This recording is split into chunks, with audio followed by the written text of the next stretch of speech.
Hi, this is Rosie Sertic with Show and Tell Selling, and I am super excited to have my friend Isabel here. She is the owner of Isabel Azalia Photography. And Isabel, tell us about yourself and tell me about where you live and how many kids you have and how you got into photography. Yes. Okay. So I live in Orlando, Florida now, and I have 3 children. I've been married for 10 years. We homeschool. The older 2 were considered unschoolers. We don't go according to the grain most of the time. And let's see, what else? And I'm a former scientist. And I have turned myself now into a personality-tested family portrait photographer for those who love their family but don't love being photographed. I love your tagline because that is so relatable for so many people. Can you tell us how your science background has made you approach photography a little bit differently and the business of photography than other people? Yeah, so if you watch a TV show like The Prophet, it's very popular with entrepreneurs. That guy is really focused on, okay, what works, what doesn't work, and how can we make the bottom line great for us so we can support ourselves, we can support our people who work for us, and we can live generously. So I kind of took that whole approach to my entire business. So I started out selling in person from the beginning because I just thought I want to get feedback from all of my clients. So I started out with them coming, they would come to my house. I actually sold in the loft of my house. Awesome. That's my studio and office and everything. And people would meet there in, my IKEA furniture, and I would try to sell to them. But I noticed that there were very few people that I actually sold well to. And then I started noticing that it was just basically like the scientists, the entrepreneurs, and the lawyers that I sold super well to, and everyone else I just couldn't get. They would end up leaving. I never really understood what it is that they wanted. So then I had a friend of mine who's a salesman. Mm-hmm. And so he needed some equipment to borrow for this extra event he was going to be shooting. And I said, okay, can I have some time with you to learn about sales? So then he tried to teach me some more. So then that led me to building this little, I guess it would be like a big pamphlet. But it was really hard to build, and then I had to go take it to Kokos to all get put together. And I think it cost me like $10 to make this thing, and my clients wanted that when they were leaving, so they could think about it some more. And I was like, this is $10. I can't give this to everyone who's coming in my door. And so that kind of led me to okay, I got to figure out my clients better. I kind of got to know what it is that they need. So I started sending out emails. I started asking them questions through Facebook. I just started kind of surveying them a lot. And it all kind of came down to, I discovered that my clients were calling me mostly for pictures about their kids. But then they would end up booking, even for my high school seniors that I shot at that time, they would end up booking entire family portrait sessions. And I couldn't really understand why they were doing this when they were calling me for pictures for their kids. Mm-hmm. So then I sat down with a few of them and I asked them some questions. And it basically all boiled down to, my clients are so busy, they can take over the world and build robots with 8 hands that can assist a mother to change diapers and make breakfast and pack lunches all at the same time. But for them to get people together for a family portrait session and getting everyone dressed and out the door felt like it was harder than rocket science. I understand that. That's how I love my clients, but my client base is very similar. We had a lot of engineers, and that's how I ended up building in the styling and the makeup artistry into my high school senior sessions because they wanted that. It took one big, huge thing for their very entrepreneurial, busy, scientific, engineering brains off their plates. And it helped to create an experience that was unique. But that was because we got to know our clients and understanding them. Right. So how did this feedback end up developing into a personality test? Yeah, so what happened was that I started looking into more things to figure out how to sell. Mm-hmm. And the only thing that really resonated with me was a few little articles that I think I had found on entrepreneur.com that went over people's different personalities, if they're sanguine, melancholic, choleric, those types of things. Right. And they would give you hints to try and figure out what kind of client you had in front of you and then how to sell according to that personality.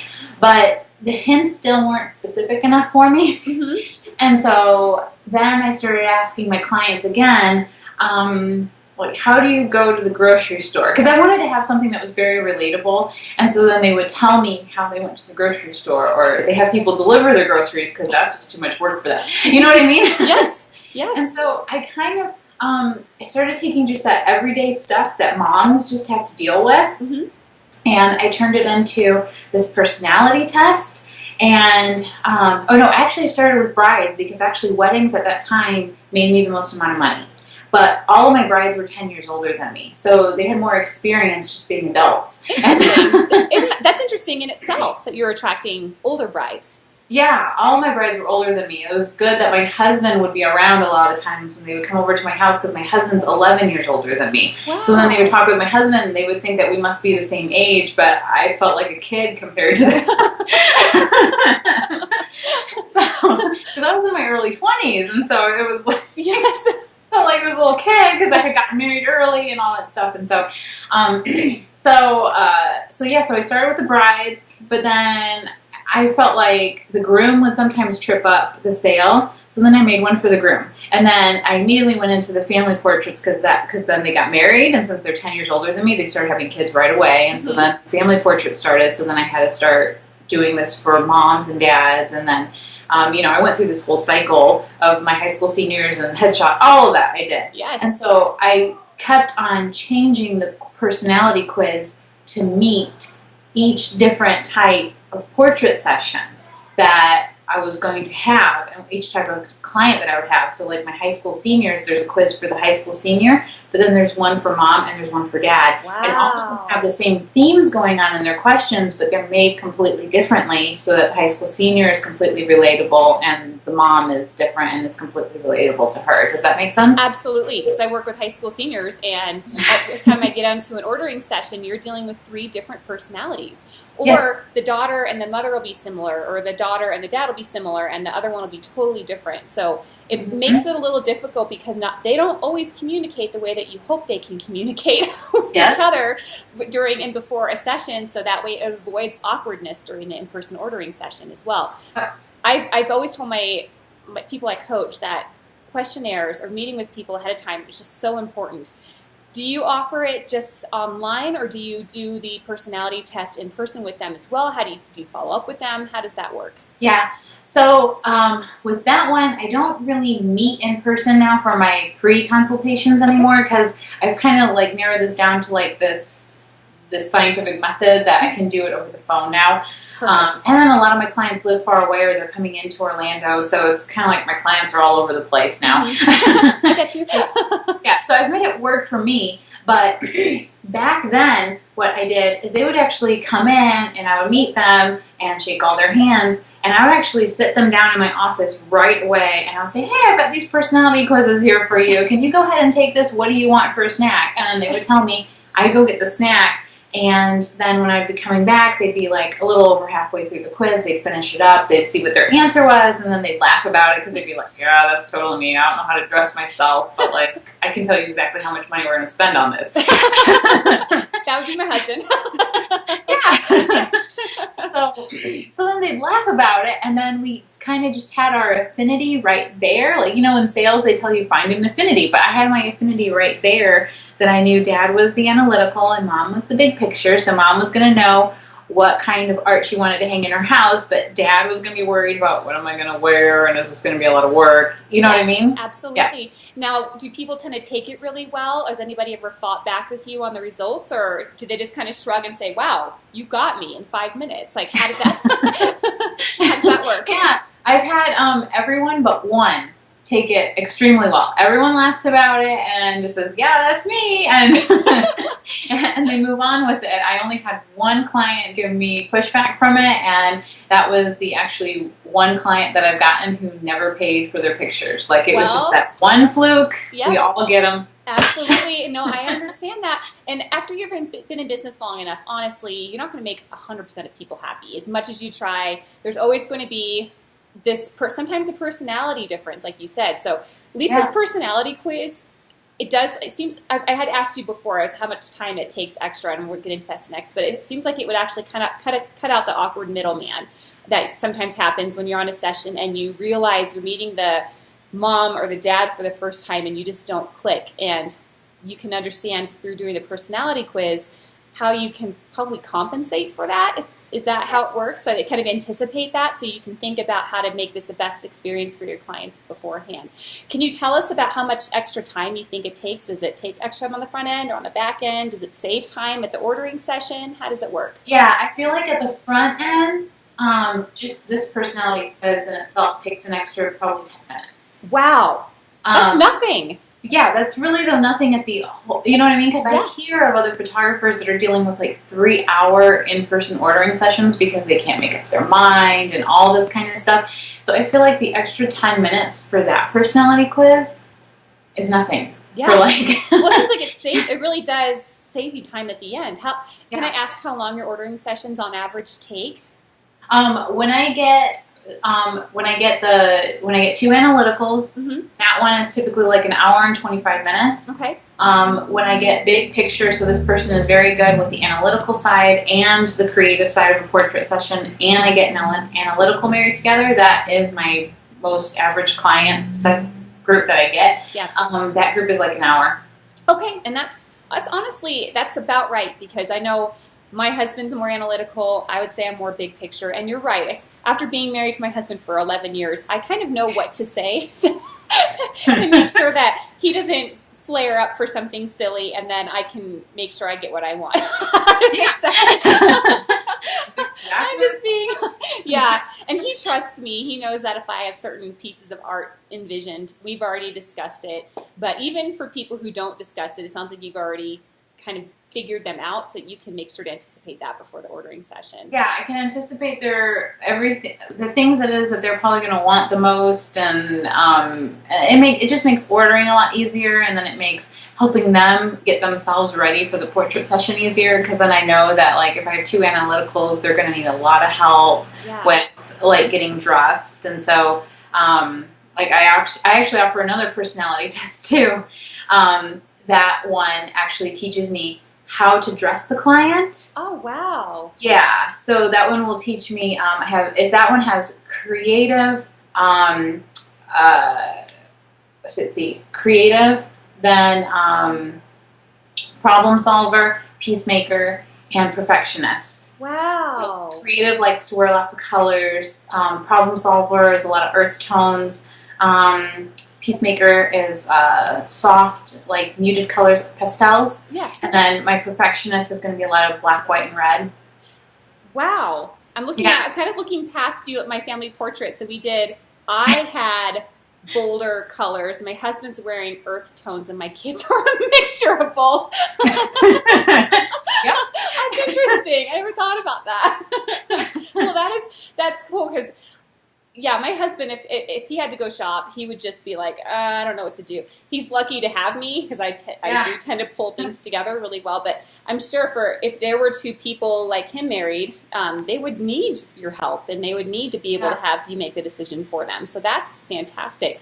Well, now we're talking about this, though. Like, do you sell this program? Tell us about it. Yeah, so I sell the first one right now, the one that teaches you like how the client is going to be when you're selling to them. And the second personality test, I think I'm in my gamma testing of it right now. I actually went high end, and so I have this concierge experience, and that's where I've been for the past few years, where I go to their home and I help them choose all their clothes, and I measure all their walls. I do all of that stuff there in their house, so they don't have to do anything. But now I'm trying out this, like, I'm calling it my guided experience at a price that invites. So it's got a little bit of a lower price point to it, and it doesn't have the museum quality prints to it, but they're still nice prints. Yeah. And then it comes with that second personality test that teaches me how to dress them. That comes actually as a style guide, so the client. Mom actually goes through it first and takes her personality test. Then she goes through another spread that goes over what's her style, and then there's another spread that goes over what's her body type, and it gives her suggestions for each of them. Yeah.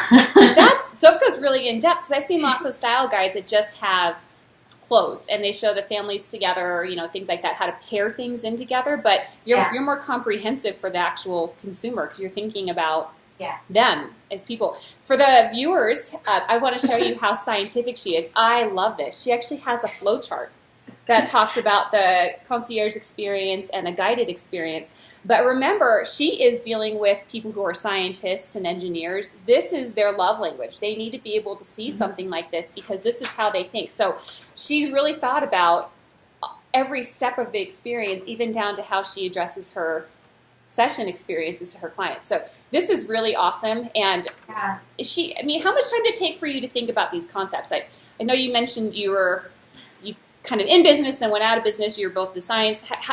When you were thinking about rebranding and opening your business back up again, how did you think about this?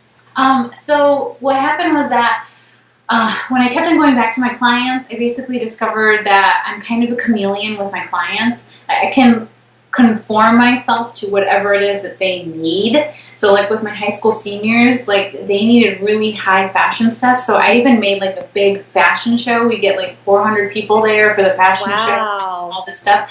But then for mom with 3 kids, like she just needed things to be low key and she just needed her problem solved. Yes. So yes. So then I Very started different. going to her house and helping her with the clothes, and I choose everyone's clothes. I choose mom, dad, and all the children. And so it's like, and so I would turn myself into such a chameleon.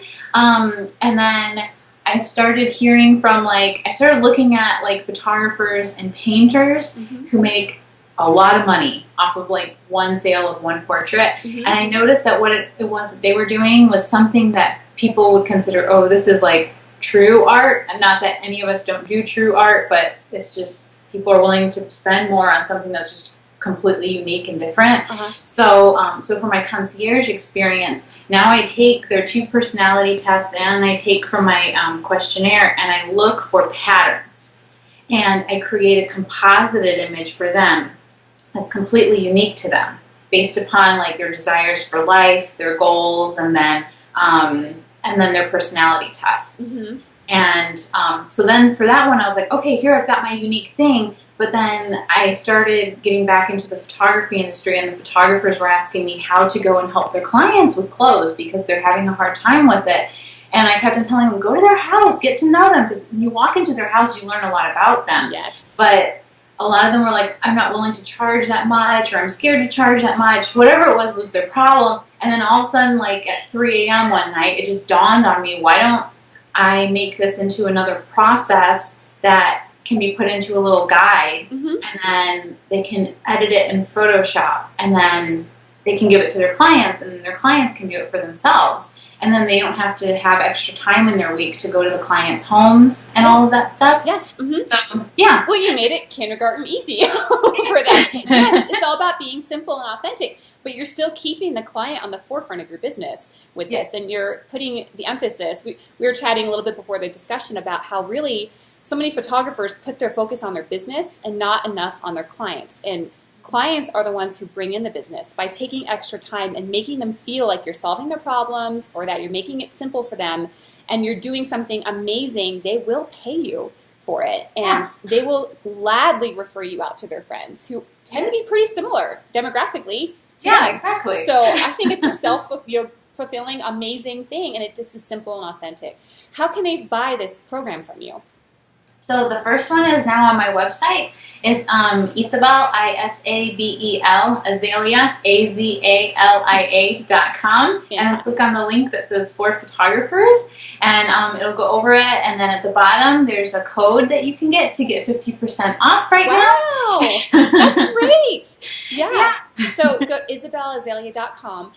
For my listeners, I will make sure to include it in the text of this blog post and then in the email as well, just a direct buy link, because simple is better. And for so many people who are introverts, this is a fantastic way to kind of get into your clients' brains without having to ask them yourself in person, which is sometimes really hard to do. So if you can think about getting rid of the awkwardness before the awkwardness even happens, bingo, this is fantastic. So Yeah, because if you do it the way that I used to do it, like you're giving them food that they like, Yes. and you're getting to know about them while they're laughing at themselves. Absolutely. Like, what amazing easy. is that? Exactly. And she even mentions on her flowchart, you said you have bits of this on your website as well, so go ahead and head to her website. But you give them organic milk and cookies, and you mention that in your different experiences. I think that's really cool. Or snack, because you're speaking directly to who you want to attract.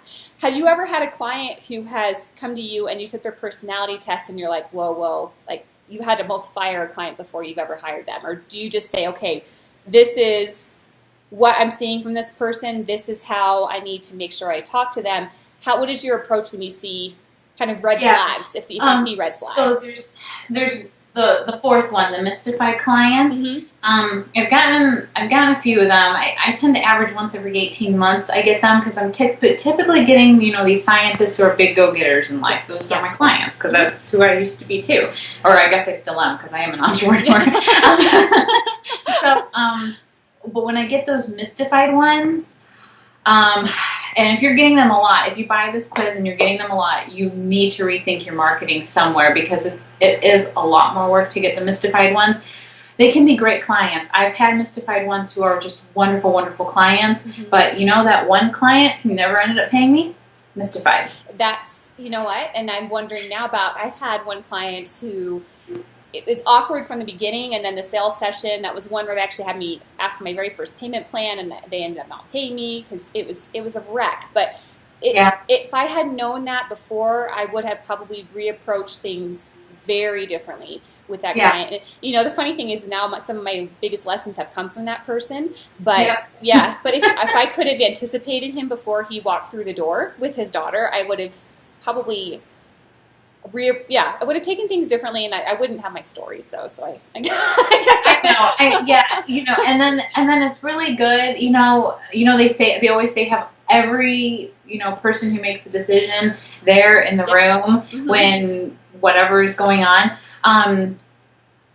When you have that mystified one, they're normally not married to a mystified one. Right. So then with this mystified one, it's going to be extra work. But the great thing about the mystified ones is that if you just keep on talking with them, a lot of the times you can upsell them more. Yes. And if you have the mystified one who's going to give you trouble about like timelines, they're going to be late and all this kind of stuff, and you've got a mystified who's married to a big picture or an analytical, you just give that other one, here's the timeline. And if you don't show up on time, then this is what's going to happen. And normally that just takes care of it. Yeah. You know what I mean? Or it takes care of a fact. lot of the problems. Yeah, absolutely. And that is helpful to be able to know that from a sales perspective and just a human perspective, because again, artists, we do tend to be so introverted on a lot of the things that can really affect us in the sales table. And we want to make sure we can gracefully work our way out of awkward situations without hurting ourselves and our brand and our business in the end too. But I love it. How do my friends get a hold of you? Do you have an email address that I can send them to if they have any questions? Yeah. So it's Isabel, Isabel, at Isabel, IsabelAzalia.com. Fantastic. Is my email address. Mm-hmm. You can contact me through my website. And then I started up like some kind of a Facebook page here for selling the personality quizzes, since I literally just started doing it. And it's called like Personality Buyers Quizzes for Photographers. Okay. And it has like in the picture on the top, Know Thy Client. I might change the name of it. I'm trying to figure it all out still, but... Well, we can chat about that. But I'm like, you know what I mean? Like, yes. I'm like, like everything that I approach with starting a business, I'm like, we're just gonna start, and then I'll start getting feedback from people. I've done that too. Yeah. No, I think my client. Well, I mean, even just if you said, get to know your clients in the simplest way possible. Something where photographers are like, oh, I want simple. That might be good too. Yeah, I was just like I even actually got the first person who bought the personality quiz. I got her on the phone, and I was like, what do you think about the name of the Facebook page? And she was like, you're going to have to change that. I'm like, I don't want to change it to you. Yeah. We can chat about that. But no, regardless, right now you have it up. So if you name change it, it'll transfer over. So like it, join the group, and then get to know your clients better in an authentic way. I'm all about this. I'm so excited that you're doing this, because thank God for people like you. You're going to make so many more people's lives easier, and you're going to rock the socks off of other clients, of these people who may not know you, but you're going to make their businesses better. So thank you. Good. All I want. I want everyone's life to be easier. And sales. Yes, absolutely. So do you have anything else you want to tell people before we head out today? Let's see. Oh, if you go to my link on my website for photographers where you can buy the first personality test, if you sign up for my email list, it's at the bottom of that page, then you will actually be the first one to know when I start selling my second personality test that starts teaching you about how to dress your clients. That's great. Do you have like an approximate timeline on when you think that'll be released? I'm thinking April right now. Okay, no, that's safe. So that's fantastic. Yep. Well, maybe we'll do another interview around April when you release it, so we can talk about that one as it comes out. Yeah, so that'd be awesome. Awesome. Okay, well, I'm gonna turn off the recorder here, and I'm so excited to see where this takes you. And yeah, so I'm gonna turn this off. Say bye. Bye.